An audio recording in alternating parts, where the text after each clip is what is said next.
Good morning, goddammit. Welcome to another video of Sid's Reef. This is the December 2021 update of the 15-gallon waterbox Peninsula. This is going to be month number 3 of this fish tank, and I'm going to go over the complete health of the fish tank, what equipment I've taken off, what corals have expired, unfortunately, and we're all going to get into that. If you like this channel, go ahead and click the subscribe button, the thumbs up icon, and the bell icon to get all future notifications for future content.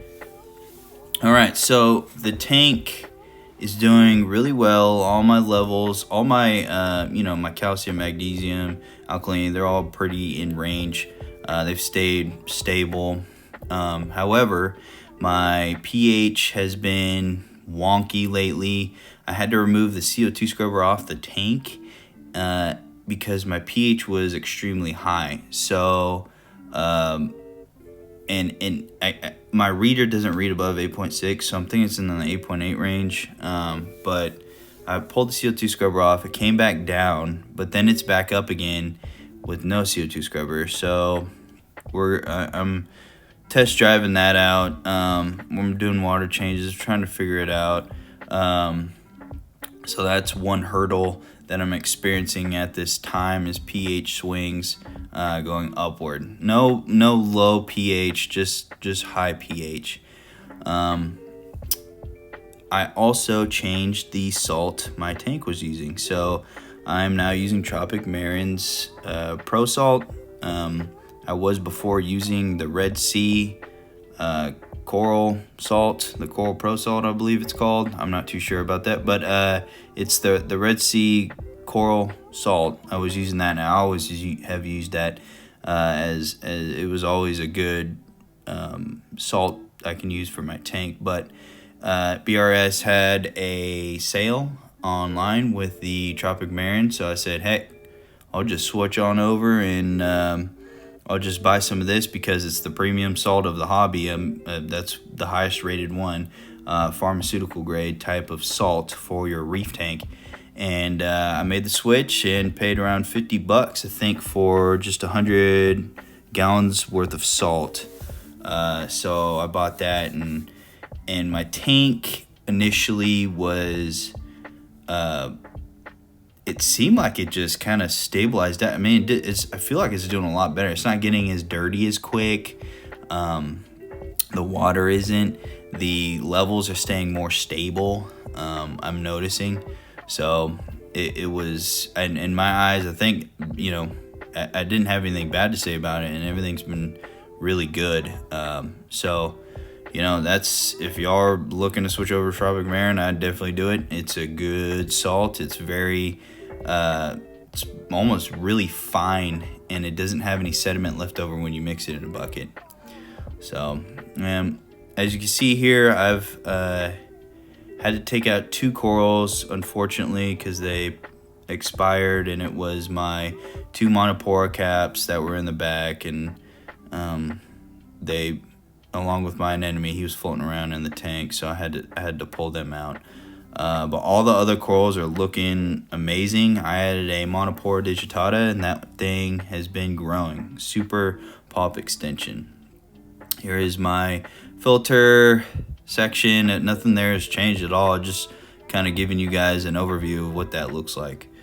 So essentially all corals are doing good. Everything has full pulp extension. Everything's doing good. So my Duncan right here actually is not doing too well, and I can't see him.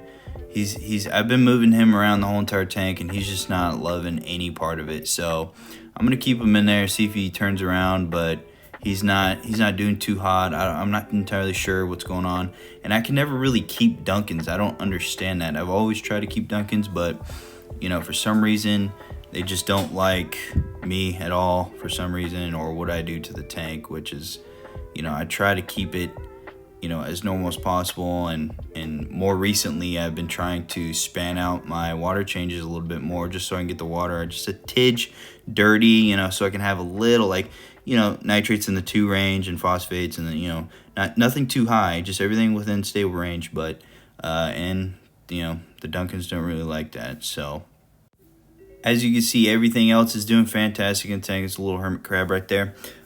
These zoas right here have been taking over this rock, and I'm trying to trim them back, but you can see they're coming up on my scrambled egg zoas, and they all of my zoas are attached to the rock now. Right here I have an acropora, and it died en route in the mail, and it was actually with this monopora, and the guy didn't want to refund it to me, which was fine, but I ended up putting it in my tank, and only a chunk of it's still alive, and it's been hanging in there for about a week or so. But there's the monopora digitata. It's starting. It had a white spot on it, but it grew back immediately, and it looks like it's about to start encrusting onto these plugs. Ooh, yeah, these plugs right here I got from Aqua Rocks, and because I had these arches, couldn't really fit anything on the side, so I super glued these things onto there, and they're super nice. And I got one on the other side also, and I got an extra one just hanging out in case I need it for like another rock when I upgrade. There's those same zoas, and those things are taking off too, so I got to be careful of those. I got some star polyps here, and there's my frog spawn. That thing is cool. It's doing very well, so everything's loving the tank. And my microbiology in the tank has been freaking amazing. That life source, the Aquaforce life source, has really added some extra biology to my tank, and bacteria and microorganisms. I mean, I have all these different types of microorganisms, these little snails that are in my tank. Nothing in my tank that is deadly and or bad for corals or eats corals. Everything is so far that I've found has been a good guy for the tank. So down the road here, I'm planning on putting some acros up here on top of the tank, up on the top of this rock to see if they'll grow out.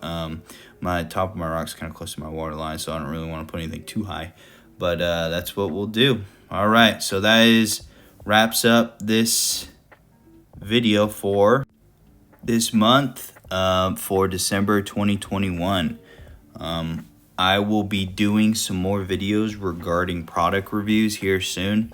It seems to me like the videos that I post, the product reviews are the most that people watch, and it looks like a lot of people are gearing themselves towards what to buy for their fish tank, and obviously mine is an example of what the results for that is.